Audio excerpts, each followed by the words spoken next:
Juste avant de commencer, pour m'excuser, ça fait 2, 3 semaines que je cumule les ennuis et que j'étais très très peu chez moi. Donc, je n'ai pas préparé la conférence là comme je l'entendais. Donc, d'abord, ça va être un peu court, ça doit faire une petite demi-heure et j'espère que ça ne sera pas trop décousu. Donc, quand Philippe m'a proposé d'intervenir aujourd'hui sur les glaciations, je lui ai dit, oh là là, ça fait longtemps que je ne travaille plus trop dessus. Est-ce que tu ne veux pas que je te parle de la glaciation dans la littérature? La raison, c'est que je travaille depuis 2, 3 ans sur le changement climatique dans la littérature, du 17e à nos jours. Et que mon livre sort, j'ai fait un livre chez Herman qui sort la semaine prochaine. Du coup, je vous propose un exposé un peu en 3 parties, juste vite fait quelques exemples de glaciation dans la littérature. Ensuite, il y aura une partie un peu plus, enfin, la seconde partie sur Bernardin de Saint-Pierre, qui a beaucoup apporté. Et la troisième partie, ça sera du glissement du déluge à la glaciation. Le titre n'est pas très bien choisi, mais enfin bon. Donc, on va commencer. Alors, dans la littérature, à partir du 17e, il y a beaucoup plus de glaciation que de réchauffement, évidemment. Et les auteurs ont une imagination assez démente. Ça peut être la traversée d'un nuage cosmique, la rencontre avec une comète, là, ça c'est récurrent, un savant fou qui bricole. Le Gulf Stream qui est détourné, ça aussi c'est récurrent, la disparition de la vapeur d'eau, modification de l'orbite, la mort du Soleil, le spectre solaire ou les taches, explosion de la Lune, etc. Et évidemment la glaciation annoncée de Buffon, puis celle d'Adhémar. Depuis 91, c'est surtout l'effet de serre, évidemment, c'est surtout des réchauffements climatiques, et les seules quelques glaciations, c'est dû au géo-engineering. Donc on va commencer un petit peu, j'ai 3-4 diapos là-dessus. Le Soleil, d'abord, il peut modifier son spectre. Et un des plus beaux exemples, c'est François Pafiou, pour qui le refroidissement climatique va se traduire en premier par des choses bizarres, du genre des conducteurs de train qui ont des accidents, qui n'ont pas vu le feu, ou un taureau qui s'endort dans une arène, ou le président de la République qui dit ben, « mon drapeau, il a des couleurs piteuses ». Et en fait, le rouge est en train de disparaître et le spectre du Soleil est en train de complètement se modifier. Et l'histoire est racontée 2000 ans après par quelqu'un qui retrouve un journal de l'époque et qui est très étonné qu'on puisse vivre encore en surface à cette époque-là, alors que depuis un moment, on vit sous terre. Ça peut être les taches solaires également. Alors là, c'est assez curieux parce qu'il y a une erreur que font quasiment tous les écrivains. Pour eux, la glaciation arrive quand les taches solaires augmentent. Or, on sait que c'est le contraire et depuis pratiquement Madame de Sévigné, on sait que les minimums d'activité solaire correspondent à une période de froid. Un des exemples, c'est Jacques Spitz, qui est un écrivain assez extraordinaire. Les tâches augmentent, le froid aussi, les hommes vont s'installer sous la Terre, une énorme tâche s'enfonce sur la Terre, sur le Soleil, et les hommes creusent de plus en plus, et arrivés à une certaine profondeur, ils perdent complètement leur imagination. Donc un petit groupe décide de quitter la Terre. Le Soleil peut également changer de couleur. Alors par exemple, pour César Fortuné Folk, en 1875, le Soleil est pâli, devient tout blanc. Toujours, pareil, les habitants migrent vers l'équateur, puis ils s'enterrent, puis ils finissent par mourir. Pour Saglio, au contraire, le Soleil devient rouge. Les hommes s'enterrent, le froid augmente, ils creusent vers le centre de la Terre, mais ça ne suffit pas. Bon, du coup, ils font exploser la Terre. Et ça peut être également un mélange de tout ça. C'est Gabriel Pardin, qui est un juriste qui a écrit des textes assez extraordinaires.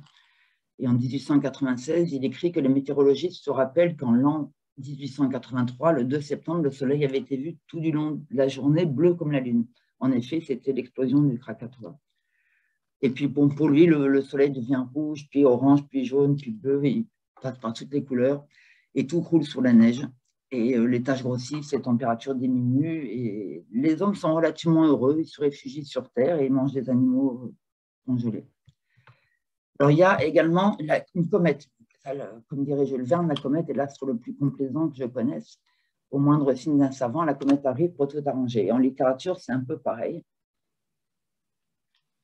La comète peut enflammer la Terre, la déplacer sur son orbite, elle peut redresser ou faire basculer l'axe de rotation, elle peut dévier le Gulf Stream, arracher une partie de l'atmosphère. En général, la comète apporte le chaud. Donc, il y a juste 2 exemples où ça apporte le froid. Henriot,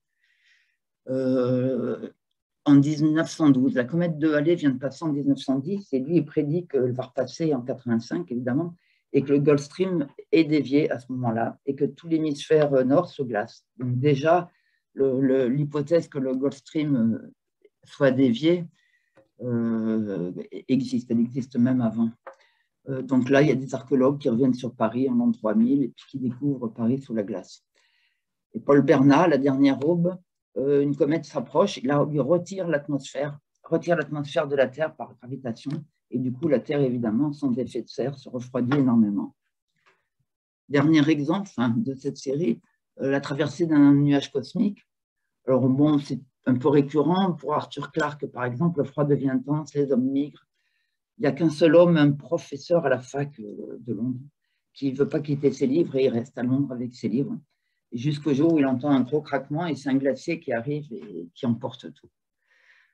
Bon, on ne va pas tout citer. Doris et Jean-Louis Lemay est assez intéressant. C'est un des premiers bouquins dans la littérature où se pose la question de, en cas de changement climatique, on ne peut pas sauver tout le monde. Et quelle partie de l'humanité peut être sauvée? Comment choisir? Après, ça devient récurrent maintenant depuis les années 91. Alors évidemment, il y a une autre glaciation qui va beaucoup plaire aux écrivains, c'est celle de Buffon. Vous connaissez tous l'hypothèse, je ne vais pas rentrer trop dedans, une comète passe près du Soleil, lui arrache un morceau de terre et un morceau qui se refroidit et qui va donner les planètes, dont la Terre. Et cette glaciation a 3 conséquences vraiment importantes. La première, c'est qu'on peut estimer l'âge de la Terre. Bon, donc il prend des boules dans les forges de Montbard, là, chez lui, de matériaux différents, de tailles différentes, il extrapole et il trouve un âge beaucoup plus grand que l'âge biblique, et il annonce, lui, un âge beaucoup plus petit pour ne pas avoir nommé. La seconde conséquence, c'est que le globe s'est refroidi en premier au pôle. Et la troisième, c'est que la Terre finira gelée comme les pôles. Et ça a inspiré énormément beaucoup d'écrivains. J'en parle juste de 3. Là, c'est Jean-Sylvain Bailly. C'est celui qui fut le premier maire de Paris le 14 juillet 1789. Pour lui, la vie vient des pôles. Et l'Atlantide était au pôle. Donc, il écrit 24 lettres à Voltaire, qui est un très, très vieux monsieur à l'époque, qui ne lui répond jamais et qui meurt avant la 24e lettre, d'ailleurs, en lui expliquant pourquoi tous les arguments pour lesquels l'Atlantide était au pôle et que l'humanité est née au pôle. Ensuite, il y a Rétif de la Bretonne, que j'aime beaucoup. Lui, il est assez obsédé par la comète qui passe et qui se met en orbite autour de la Terre. Il écrit plusieurs livres sur le sujet, dont les posthumes, où là, une comète, c'est la première fois dans la littérature qu'une comète se met en orbite autour de la Terre, fait fondre les glaces de l'Antarctique et donc tout le monde doit partir. Et Bernardin de Saint-Pierre, Les études de la nature, en 1784. Donc là, lui, je vais faire un aparté un petit peu plus long sur Bernardin de Saint-Pierre parce que vous allez voir que c'est... attendez, je vais essayer de voir si... Oh, masqué... Non, je voulais... Bon. Donc Bernardin de Saint-Pierre, en fait, c'est un doux rêveur. Il aime la nature, il voyage, il ne sait pas trop quoi faire. À chaque fois qu'il arrive dans une ville, en fait, il tombe amoureux de la femme de quelqu'un de connu, donc il doit partir, il fait Saint-Pétersbourg, Dresde, Berlin, Ville d'Avray. Et il voyage beaucoup, et en 1784, donc il commence à avoir quarantaine d'années, un peu plus, il écrit les études de la nature. Et là, contre toute attente, le livre est vraiment un best-seller, un succès de librairie. Il est réédité plusieurs fois. À peine la première édition finie, il est déjà épuisé. Et en 88, lors d'une réédition, il adjoint le texte le plus connu de lui, qui est Paul et Virginie, de manière à appuyer les études de la nature. Voilà. Attendez, comment ça se fait? J'arrive plus à... Voilà. Alors, dans les études de la nature, il y a plus de 200 occurrences du mot glace, ce qui est assez extraordinaire. Il bâtit un système complètement extravagant, mais étonnamment cohérent sur les glaces polaires qui vont jouer un rôle central dans tout son système. Et il dit que les pôles me paraissent être les sources de la mer, comme les montagnes à glace sont les sources des fleuves. Et à partir de cette hypothèse, il parle de l'effusion des glaces. L'effusion, c'est un terme très, très fort, c'est pas la fonte des glaces. Avec l'effusion périodique des glaces, il va expliquer les marées, les courants, le climat, les aurores boréales, les variations du niveau de la mer, le déluge, la vie, etc. Donc, juste en 2 mots, alors par alternance, un pôle est éclairé, puis l'autre, et les glaces de l'hémisphère éclairé, évidemment, fondent. Alors, à l'échelle journalière, ça fait les marées. Mais bon, les marées, on sait qu'elles se décalent tous les jours. Donc là, il imagine un système très compliqué, mais assez cohérent, qui est que les marées entraînent un train d'ondes qui va s'atténuer et puis se déphaser petit à petit. Le système est très cohérent, mais c'est évidemment le plus fortement décrié. À l'échelle saisonnière, ça donne des grands courants qui sont alternativement du nord vers le sud. Et voilà. Les aurores également, il reprend l'hypothèse en fait d'Hippocrate, hein, ça c'est une vieille idée, que les aurores sont le reflet du soleil sur les glaces, c'est les glaces qui font les aurores polaires. Et surtout, il dit, je vais essayer d'estimer le volume de ces glaces polaires. Et il le fait en aveugle complet. Hein. C'était en 1700. À l'époque, c'est 60 ans avant que Dumont d'Urville découvre un tout petit bout de l'Antarctique et qu'on n'ait aucune idée du volume des glaces polaires. Hein. Donc déjà, il va extrapoler, la première hypothèse, la hauteur de neige de l'Espagne vers les pôles. Alors en Espagne, il neige quelques lignes. En Allemagne, il neige quelques pieds. Dans la Scandinavie, il neige quelques toises. Donc au pôle, il va neiger quelques lieues. Première hypothèse. Après, il prend l'intensité des courants qu'il va comparer au débit des fleuves. C'est-à-dire qu'un fleuve a un certain débit, sa source est dans une montagne à certaine hauteur, donc il en déduit la hauteur des glaces. Comme ça, il retombe sur ses pieds, sur le même chiffre. Les éclipses de lune, Kepler a montré que pendant une éclipse, ou aurait montré que pendant une éclipse de lune, la Terre était oblongue. Donc là, il en déduit un petit peu le volume minimal. Les aurores boréales, il n'arrive pas à finir le calcul. Du coup, avec toutes ces hypothèses, il trouve des coupoles de glace de 2000 lieues de diamètre avec des flèches de 10 lieues de hauteur à peu près. Mais en moyenne, c'est évidemment plus bas. Ce qui est énorme, évidemment. À l'époque, de toute façon, tout le monde pense que c'est un fou complet. Mais je veux dire, le diamètre, c'est que 2 fois celui de l'Antarctique. Hein. C'est énorme, mais c'est commensurable vaguement avec l'Antarctique. Vous imaginez qu'une telle masse de glace joue sur la rotation de la Terre et explique le déluge, etc. Alors, Bernardin de Saint-Pierre, c'est quelqu'un qui a beaucoup d'intuition. C'est le premier à avoir, pour mesurer la vitesse des courants, proposé de jeter des bouteilles à la mer. Tout le monde pensait à l'époque qu'il y avait une mer libre de glace au pôle à l'intérieur de la barrière de glace infranchissable. Lui, il n'y croit pas du tout. Il ne croit pas non plus au refroidissement du fond. Gel des fleuves également, les mariniers prétendent que les fleuves gèlent par le bas, alors que les académiciens prétendent qu'ils gèlent par le haut. Et lui, il pense qu'ils gèlent par le bas, il a raison. Il pense que la neige a un rôle refroidissant en dehors du fait qu'elle est froide. Et il mentionne la couleur. On ne parle pas encore d'albédo, évidemment. Et c'est l'un des premiers également à relier les glaces et le niveau de la mer. Voilà. En revanche, c'est évident que ces affirmations, ces hypothèses sont complètement erronées. La forme oblongue de la Terre, Maupertuis était déjà revenu de Laponie depuis quelque temps. Les courants nord-sud, on sait très bien qu'ils ne sont pas nord-sud. La cause des aurores, elle est connue depuis Gassendi. Enfin bon. Donc, tout le monde lui tombe dessus en disant, personne ne le cite, et tout le monde lui tombe dessus en disant c'est n'importe quoi. Alors, juste un exemple, Colin de Plancy, c'est celui qui a écrit le dictionnaire du diable. Il dit, bon, les naturalistes ont dit que les glaces des pôles allaient toujours en s'épaississant jusqu'au pôle, bon, etc. Donc, c'est n'importe quoi. Quelqu'un lui dit, mais vous savez d'où peuvent naître les aurores boréales? Et l'autre lui répond, ces météores enflammés ne sont pas produits par une mer glacée ni par des montagnes de glace, comme l'avance si mal à propos quelques-uns de nos physiciens. Ça, c'est un petit coup à Bernardin. Alors, le déluge, Bernardin s'intéresse de près au déluge. La première hypothèse, il dit, pour moi, si j'ose dire, j'attribue le déluge à l'effusion totale des glaces polaires et il imagine que le Soleil sort de sa course habituelle. Alors, évidemment, c'est une hypothèse un peu forte, un peu particulière.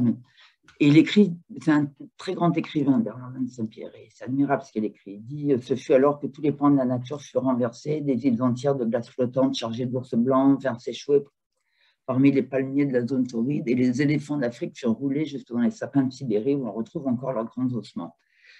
Donc l'ours blanc sur un glaçon flottant et dérivant vient de Bernardin, a priori. On ne trouve pas beaucoup, on ne trouve pas avant. Et bon, il y a plein de gens qui lui piquent. Par exemple, Alfred de Vigny dit reprendre pratiquement texto son texte. Ce fut alors qu'on vit des eaux inconnues, etc. Alors, la dernière partie, c'est glissement du déluge occasionnel aux glaciations répétées. En fait, c'est un peu pareil, hein, parce que le déluge vient de l'effusion des glaces et de la fonte des glaces. On en reparlera après. Donc, pour Bernardin, une autre hypothèse qu'il donne plus tard, c'est la taille des calottes est tellement importante qu'elle va jouer sur la rotation de la Terre. l'axe peut basculer à cause de la taille de ces glaces. Et donc, le basculement qui est nécessaire à la vie va provoquer évidemment le déluge. Alors, ensuite, le premier à introduire la régularité, c'est Jean Delormeil. En 1790, il écrit La Grande Période, le retour de l'âge d'or. En fait, Delormeil, on ne sait pas grand-chose sur lui, si ce n'est que c'était un initié et qu'il accusait d'avoir trahi les secrets de ses collègues et qui ont fait mourir d'une mort tragique. On n'en sait pas plus. Donc lui, il recense toutes les mythologies, les religions anciennes, les égyptiennes, hébraïques, chrétiennes, païennes. Et pour lui, au départ, l'axe de la Terre est perpendiculaire à l'écliptique.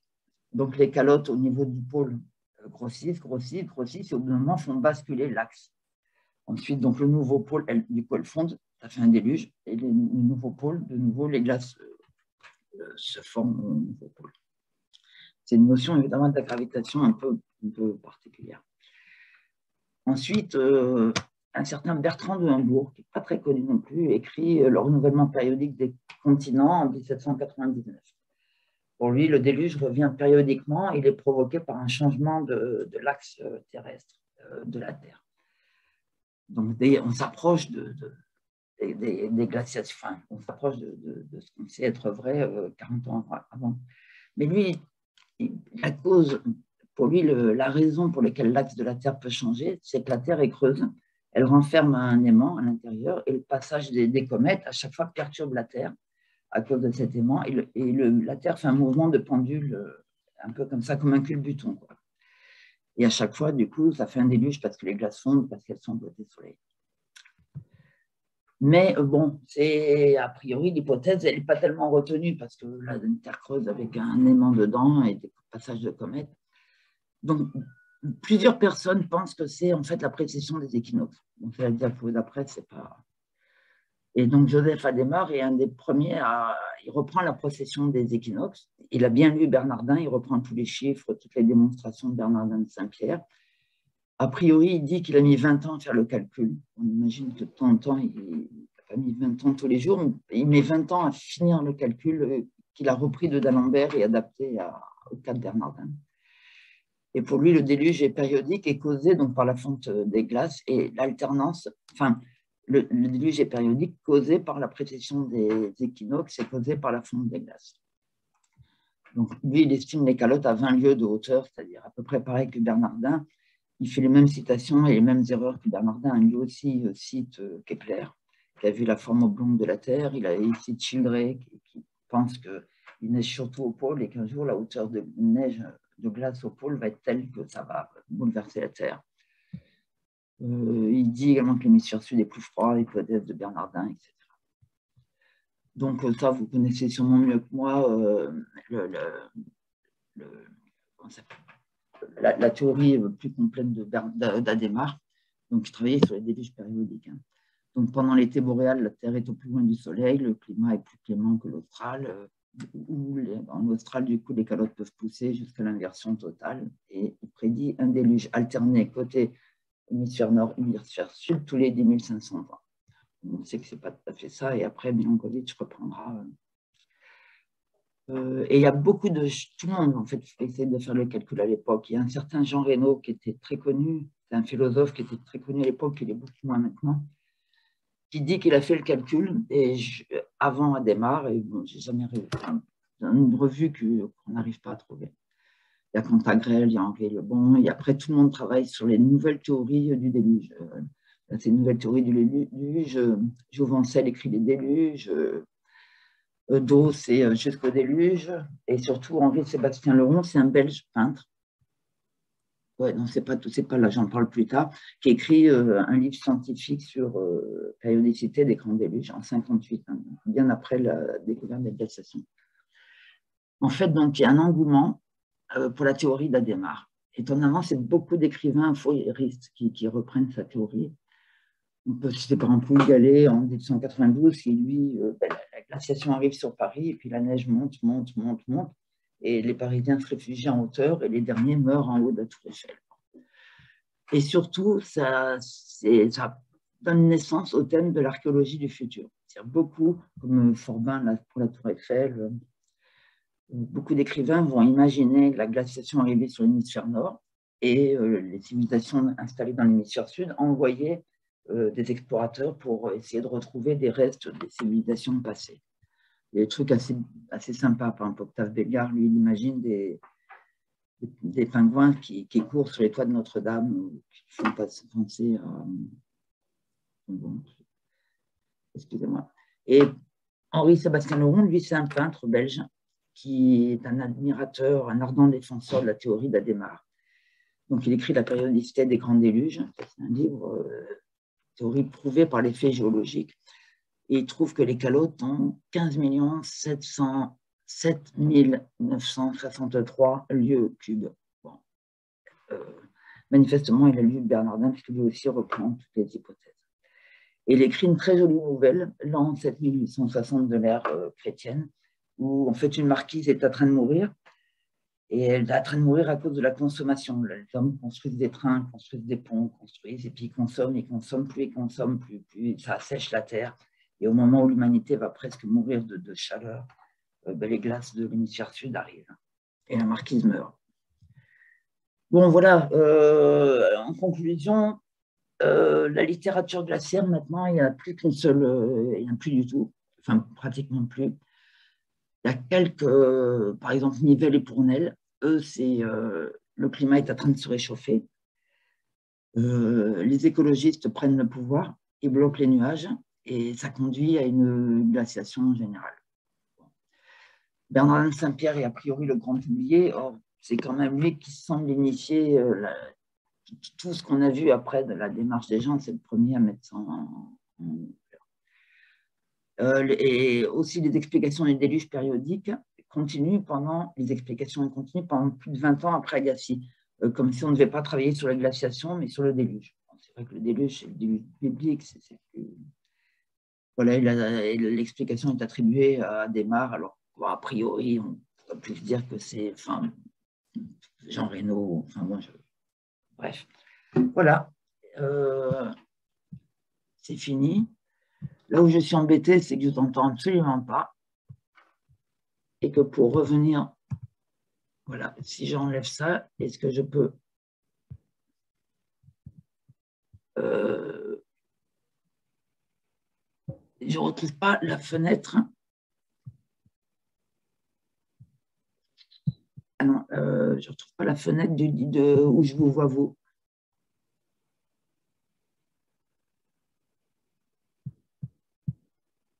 Donc j'arrête. Voilà.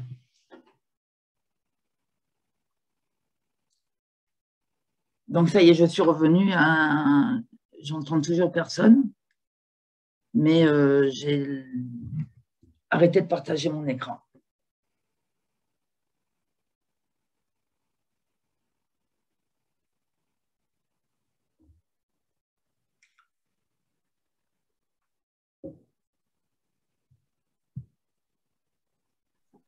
Non, Philippe.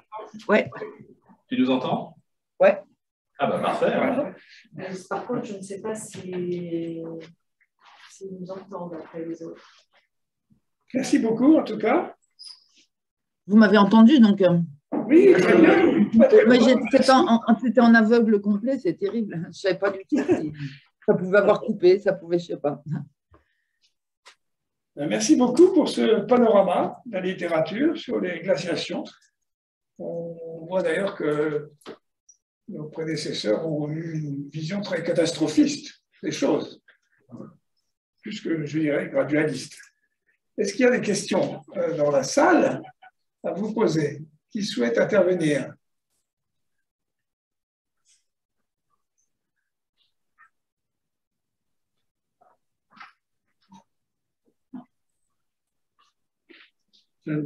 Si?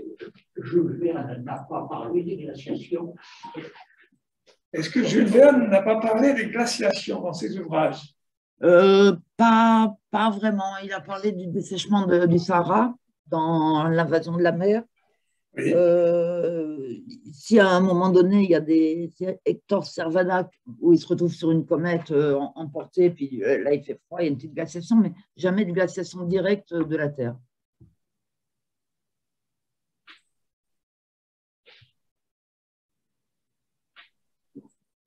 Moi, personnellement, j'ignorais que Bernardin de Saint-Pierre avait tant abordé les glaces, c'est-à-dire.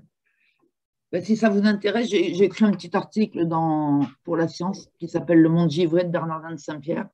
Ah, c'est un beau titre. Oui. Mon dernier livre s'appelle Le monde givré parce qu'en fait, il n'est pas le seul à avoir un peu déliré comme ça. Si quelqu'un le veut, il m'envoie un mail et j'envoie le PDF. Voilà. Il sera publié où, votre ouvrage? Le bouquin chez Hermann. Il sort le 16 mars. Ah, très bien.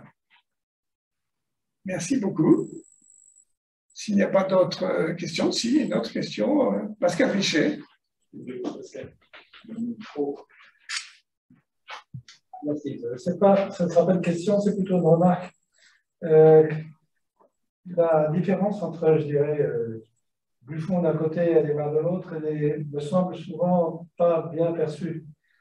Pour Buffon, comme Dortous de Néron à l'époque, c'est la chaleur profonde qui prédomine par rapport à la chaleur solaire.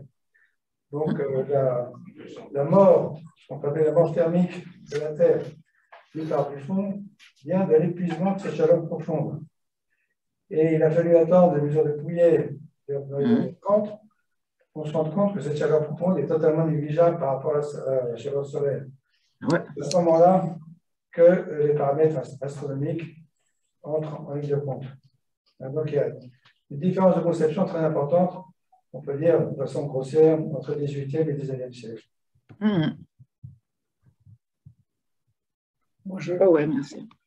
peux faire aussi une remarque. Il se trouve que j'ai rédigé la semaine dernière un chapitre dans ma biographie de Cuvier sur les rhinocéros fossiles.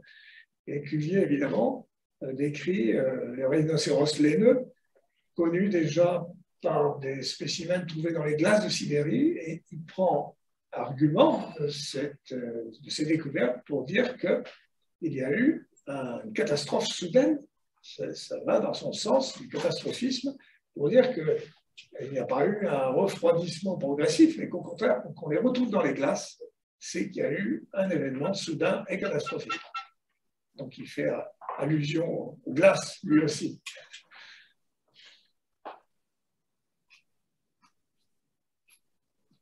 Voilà, je vois qu'on d'ailleurs notre ami Thierry Malvézy nous arrive de Suisse et de Montbéliard.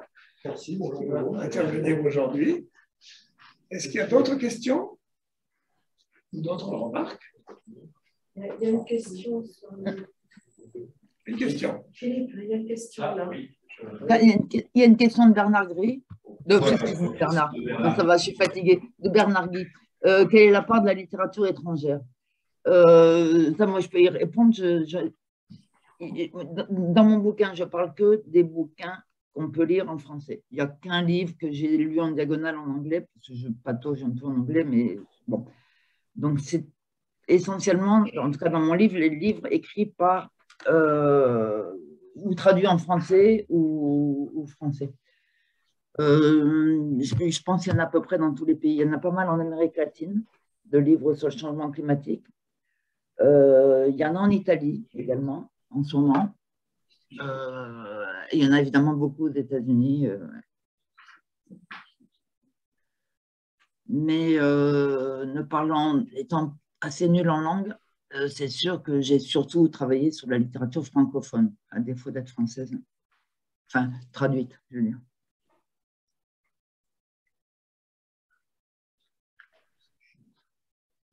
Merci beaucoup. Merci encore pour avoir accepté d'intervenir dans cette séance consacrée au glacier. Merci beaucoup. Nous pourrons d'ailleurs publier dans les travaux du Comité français du jardin géologie votre article, et il sera bienvenu avec les autres articles qui feront, je pense, un bon numéro. S'il n'y a pas d'autres questions, de remarques, nous allons enchaîner et passer à la communication suivante.